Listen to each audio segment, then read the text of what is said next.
विजय रथ पर सवार हुए अखिलेश यादव करहल सीट से नामांकन कराने के लिए रवाना, सैफई में समर्थकों की जमकर नारेबाजी। उत्तर प्रदेश में बीजेपी को लगेगा एक और बड़ा झटका, सपा में शामिल हो सकते हैं भाजपा सांसद रीता बहुगुड़ी जोशी के बेटे।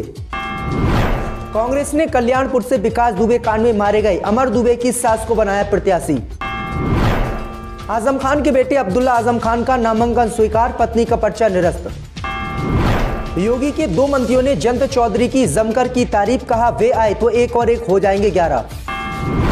ओम प्रकाश राजभर बोले समाजवादी पार्टी से गठबंधन जरूर, लेकिन सपा के सिंबल नहीं लड़ेंगे चुनाव। उत्तर प्रदेश में आज चुनाव प्रचार करेंगे प्रधानमंत्री मोदी, वेस्ट यूपी में संबोधित करेंगे वर्चुअल रैली। विधानसभा चुनाव 2022 में बागियों को बीजेपी की सख्त चेतावनी, नहीं माने तो पार्टी से निकाले जाएंगे बाहर। अब खबरें जानते हैं दोस्तों विस्तार से। तो विजय रथ पर सवार हुए अखिलेश यादव करहल सीट से नामांकन कराने के लिए सैफई रवाना, समर्थकों ने जमकर की नारेबाजी। जब दोस्तों आपको बता दें कि समाजवादी पार्टी के राष्ट्रीय अध्यक्ष व उत्तर प्रदेश के पूर्व मुख्यमंत्री अखिलेश यादव सोमवार की सुबह विजय रथ पर सवार होकर करहल सीट से नामांकन कराने के लिए मैनपुरी रवाना हो गए हैं। इससे पहले उन्होंने सैफई के आवास में ईश्वर से प्रार्थना की और बड़ों का आशीर्वाद लिया। उनकी रवानगी से पहले सुबह से ही आवास के बाहर सपा कार्यकर्ताओं की भीड़ पहुंच गई और अखिलेश के घर से निकलते ही नारेबाजी से स्वागत किया। इस दौरान अखिलेश ने किसी से बात नहीं की और सीधे विजय रथ पर सवार होकर रवाना हुए हैं। उत्तर प्रदेश में बीजेपी को लगेगा एक और बड़ा झटका, सपा में शामिल हो सकते हैं रीता बहुगुड़ी जोशी के बेटे। जय दोस्तों आपको बता दें कि उत्तर प्रदेश विधानसभा चुनाव से पहले भारतीय जनता पार्टी को एक और बड़ा झटका लग सकता है। रिपोर्ट के मुताबिक बीजेपी सांसद रीता बहुगुड़ी जोशी के बेटे मयंक जोशी जल्दी समाजवादी पार्टी में शामिल हो सकते हैं। बीजेपी सांसद रीता बहुगुड़ी जोशी ने बीजेपी से अपने बेटे को टिकट देने की मांग की थी। उन्होंने अपना सांसदी छोड़ने का भी ऑफर किया था। अब खबर सामने निकल कर आई दोस्तों की फखरुल हसन चांद ने दावा किया है कि आज शाम 4 बजे लखनऊ में महत्वपूर्ण नेताओं की बैठक बुलाई गई है। ऐसा लगता है कि रीता बहुगुड़ी जोशी के बेटे मयंक आज शाम समाजवादी पार्टी में ज्वाइन हो सकते हैं। लखनऊ कैंट की विधानसभा सीट से मयंक जोशी ने टिकट बीजेपी से मांगा था। कांग्रेस ने कल्याणपुर से विकास दुबे कांड में मारे गए अमर दुबे की सास को बनाया प्रत्याशी। जब दोस्तों आपको बता दें कि कांग्रेस ने कानपुर के कल्याणपुर से विकास दुबे कांड में मारे गए अमर दुबे की पत्नी की मां को प्रत्याशी बनाया है। उत्तर प्रदेश विधानसभा चुनाव के लिए कांग्रेस ने रविवार को 61 उम्मीदवारों की चौथी लिस्ट जारी की। इस लिस्ट में कांग्रेस ने 24 महिलाओं को प्रत्याशी बनाया। जहां कांग्रेस ने 125 उम्मीदवारों की पहली लिस्ट में 50 महिलाओं को टिकट दिया, वहीं 41 उम्मीदवारों की दूसरी लिस्ट में 16 महिला प्रत्याशियों को टिकट दिया था। इसके अलावा तीसरी लिस्ट में 37 महिलाओं को टिकट दिया गया। कांग्रेस ने अब अपनी चौथी लिस्ट में 24 महिला उम्मीदवारों को टिकट दिया है। पश्चिमी यूपी में भाजपा प्रत्याशियों को काले झंडे, 85 लोगों पर एफआईआर दर्ज। जब दोस्तों आपको बता दें कि उत्तर प्रदेश के आगामी विधानसभा चुनाव से पहले पश्चिमी उत्तर प्रदेश में सत्ताधारी भाजपा के प्रत्याशियों को आम जनता के भारी विरोध का सामना करना पड़ा है और यही कारण है कि कम से कम 1 दर्जन से अधिक ऐसे मामले सामने आ चुके हैं जिनमें भाजपा प्रत्याशियों को काले झंडे दिखाए गए या उनके ऊपर कीचड़ और पत्थर फेंके गए हैं। इंडियन एक्सप्रेस की रिपोर्ट के अनुसार ऐसा ही एक मामले में सिवाल खाई से भाजपा प्रत्याशी मंदिरा पाल सिंह को 24 जनवरी को शाम को चुर गांव में हमले का सामना करना पड़ा। इस मामले में 20 ज्ञात और 65 अज्ञात लोगों के खिलाफ एफआईआर दर्ज की गई है। हालांकि विधायक ने खुद एफआईआर नहीं दर्ज कराई है, बल्कि गुरुवार पुलिस खुद ही इस एफआईआर को दर्ज करने पहुंची। आजम खान के बेटे अब्दुल्ला का नामांकन स्वीकार, पत्नी का पर्चा निरस्त। जय दोस्तों आपको बता दें कि उत्तर प्रदेश में विधानसभा चुनाव के दौरान दूसरे चरण के मतदान वाली रामपुर जिले की स्वार सीट पर समाजवादी पार्टी के उम्मीदवार अब्दुल्ला आजम खान का नामांकन वैध पाया गया है। वहीं उनकी मां डॉक्टर तंजीम फातिमा का पर्चा खारिज हो गया है। चुनाव कार्यक्रम के अनुसार शनिवार को चुनाव आयोग दूसरे चरण की सीटों पर किए गए नामांकन पत्रों की जांच में अब्दुल्ला का पर्चा सही पाया गया, जबकि डॉक्टर तंजीम फातिमा के नामांकन में दो त्रुटि पाए जाने के कारण उसे खारिज कर दिया गया है। योगी के 2 मंत्रियों ने जयंत चौधरी की तारीफ, कहा वे आए तो एक और एक हो जाएंगे 11। जब दोस्तों आपको बता दें कि पश्चिमी यूपी के 2 नेताओं ने आरएलडी नेता जयंत चौधरी की तारीफ में कसीदे पड़े हैं। दोनों नेताओं ने जयंत चौधरी को भाजपा के साथ आने का न्योता दिया है।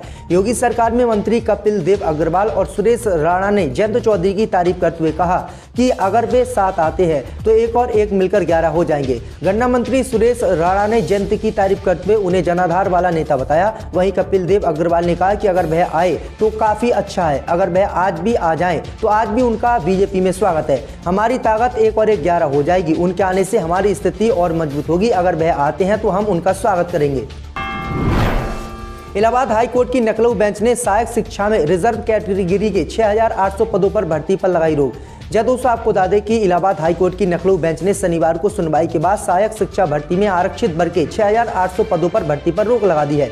जस्टिस राजेंद्र राय की सिंगल बेंच ने सुनवाई के दौरान साफ कहा कि विज्ञापन के क्रम में 69,000 से अधिक अभ्यर्थियों की नियुक्ति नहीं की जा सकती। ये राज्य सरकार तय करे कि उन्हें क्या करना है। मामले की अगली सुनवाई 18 फरवरी को होगी। कोर्ट ने कहा है कि जारी विज्ञप्ति से अधिक एक भी पद पर भर्ती नहीं की जा सकती। भर्ती से पहले विज्ञापन निकाला जरूरी है। दरअसल आपको बता दें कि सरकार की ओर से 1 दिसंबर 2018 को 69,000 पदों पर सहायक शिक्षकों की भर्ती के लिए विज्ञप्ति जारी की गई थी। इस भर्ती की प्रक्रिया होने के बाद अभ्यर्थियों ने विरोध करना शुरू कर दिया था। विरोध कर रहे छात्रों का कहना था कि परीक्षा में उन्हें जनरल कैटेगरी से कट ऑफ से अधिक मार्क्स मिले थे। इसके बावजूद उनकी भर्ती न कर उनसे कम अंक पाए गए अभ्यर्थियों का सिलेक्शन कर दिया गया। इसके बाद सरकार ने रिजर्व कैटेगरी के 6,800 अभ्यर्थियों की नई सूची जारी की थी, जिस पर हाईकोर्ट ने रोक लगा दी। सपा नेता आजम खान के बेटे अब्दुल्ला आजम खान का भाजपा पर बड़ा आरोप, कहा मुझे सलाखों के पीछे डालने के लिए रची गई थी साजिश। दोस्तों आपको बता दें कि उत्तर प्रदेश विधानसभा चुनाव के मद्देनजर रामपुर की स्वार सीट से सपा उम्मीदवार और अखिलेश सरकार में कैबिनेट मंत्री रहे आजम खान के बेटे अब्दुल्ला आजम खान ने बीजेपी पर बड़ा आरोप आज लगाया है। अब्दुल्ला आजम खान ने रविवार को कहा कि मेरा पीछा किया जा रहा है। उन्होंने कहा कि फर्जी केस में मुझे सलाखों के पीछे डालने की साजिश रची गई। स्वार और रामपुर सीट के भाजपा उम्मीदवार मुझे मारने के लिए हमला या सड़क दुर्घटना की साजिश रच रहे हैं। ओम प्रकाश राजभर बोले गठबंधन जरूर, लेकिन सपा के सिंबल पर नहीं लड़ेंगे चुनाव। दोस्तों आपको बता दें कि भारतीय जनता पार्टी में मंत्री रहे सुहेलदेव भारतीय समाज पार्टी के अध्यक्ष ओम प्रकाश राजभर ने 2022 का विधानसभा चुनाव समाजवादी पार्टी के साथ गठबंधन करके लड़ा है। उनका कहना है कि हमने भले ही सपा से गठबंधन किया हो, लेकिन हमारी पार्टी उनके सिंबल पर चुनाव नहीं लड़ेगी। इसके अलावा उनका कहना है कि भाजपा ने पिछड़ों का आरक्षण लूटा। ओम प्रकाश राजभर ने बीजेपी पर निशाना साधते हुए कहा है कि पिछड़ों का आरक्षण को योगी सरकार ने लूटा, चाहे छात्रवृत्ति का मामला हो या फिर 69,000 शिक्षक भर्ती का मामला हो। इसमें सरकार ने पिछड़ों का 27% और दलितों का 22.5% आरक्षण योगी सरकार ने लूटा। इस मामले में अभ्यर्थियों को लाठी ही मिली। वे उप मुख्यमंत्री के यहाँ गए, भाजपा प्रदेश अध्यक्ष के यहाँ गए, हर जगह उन्हें परेशान होना पड़ा, लाठी खानी पड़ी। इसके बाद अभ्यर्थी पिछड़ा वर्ग आयोग गया, लेकिन वहां पर भी उनकी कोई सुनवाई नहीं हुई। हमारी सरकार बनेगी तो हम इनके लिए कार्रवाई करेंगे। विधानसभा चुनाव 2022 में बागियों को बीजेपी की सख्त चेतावनी, नहीं माने तो पार्टी से निकाले जाएंगे। दोस्तों आपको बता दें कि विधानसभा चुनाव 2022 में टिकट नहीं मिलने से नाराज नेताओं के मनाने में भाजपा कांग्रेस के पसीने छूट गए हैं। सोमवार को नाम वापसी के अंतिम दिन को देखते हुए दोनों दलों ने बागियों को मनाने के लिए अपनी टीमें उतार दी। यदि ये प्रयास सफल नहीं हुआ तो दोनों दल बागियों को पार्टी से बाहर कर देंगे। भाजपा में राज्य की 16 विधानसभा सीटों पर 22 व कांग्रेस से 13 बागियों ने नामांकन कराया। रविवार को दोनों दल बागियों की मान मनोबल में जुटे रहे। हालांकि सूत्रों के अनुसार इसमें बहुत ज्यादा सफलता इन दोनों ही पार्टियों को नहीं मिली। उत्तर प्रदेश में आज चुनाव प्रचार करेंगे प्रधानमंत्री मोदी। वेस्ट यूपी में संबोधित करेंगे virtual rally.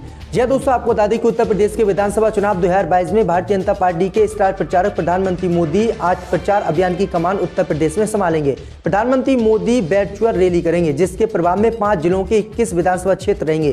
Bharatiya Janata party ने इसके लिए इंतजाम कर लिए हैं। इसके तहत कुल 100 स्थानों पर लोग प्रधानमंत्री मोदी के संबोधन को सुन सकेंगे। उत्तर प्रदेश के चुनाव प्रचार में प्रधानमंत्री मोदी भी उतर रहे हैं।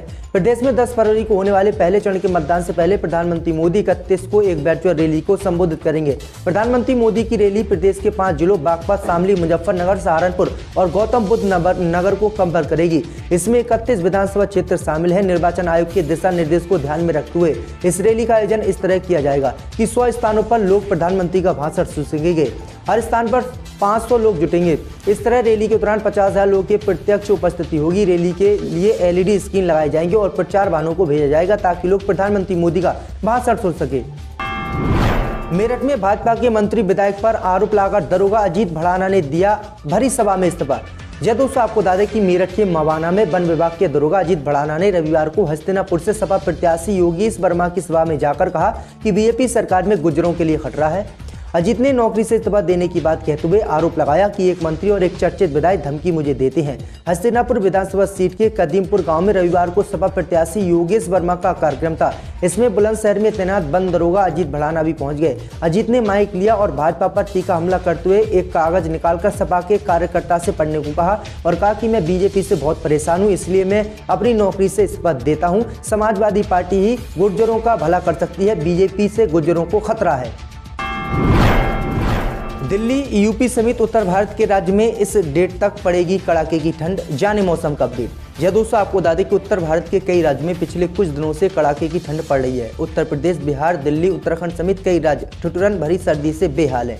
हालांकि बीते दिन कुछ हिस्सों में दोपहर के समय थोड़ी धूप निकली, लेकिन मौसम फिर भी ठंडक है। मौसम विभाग ने अनुमान लगाया है कि आगामी कुछ दिनों में उत्तर प्रदेश में ठंड का कहर कम नहीं होगा। पर्वतीय क्षेत्रों में हो रही बर्फबारी की वजह से मैदानी इलाकों में ठंड पड़ रही है। मौसम विभाग के अनुसार अगले 4 दिनों तक उत्तर प्रदेश में ठंड से कोई राहत नहीं मिलने वाली है।